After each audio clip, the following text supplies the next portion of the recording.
Now that we're on a new chapter on the sufficiency of God, I wanted to do a little research on the word sufficient. And I ran across a lot of definitions, a few of the definitions. One of them said competent. Another one said adequate, but I didn't believe that the word adequate really described sufficient in relation to God. The one definition that I found of sufficiency in pertinence to God was one word, and that word was enough. Wow. Right now we're studying the attributes of God.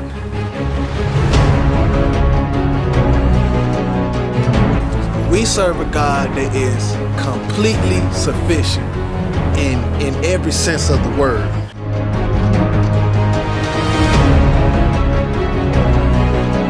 It's amazing that God is God all by himself. And even though he loves us and does so much for us, he doesn't need us. Whether we believe in him or not, whether we love him or not, God is still God. Look outside and just look at everything that God has created, from the sun to the beauty of all the animals. And let me tell you how amazing God is. If you take 10 different dogs, those 10 dogs have 10 different personalities. Even the animals have personalities.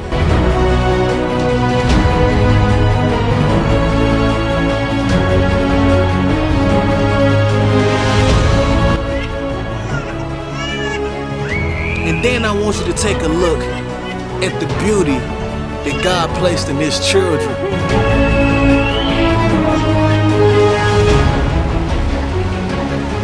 That's sufficiency when it comes down to the food that we eat, to the clothes that we wear. But see, he's also sufficient to us emotionally and spiritually.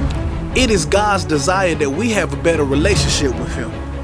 And why wouldn't you want a relationship with the being that is responsible for everything?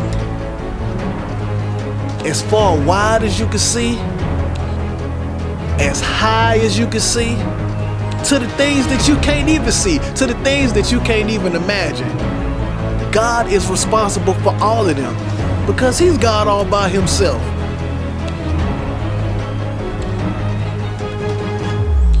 So when we look at the definition of sufficiency, it's clear.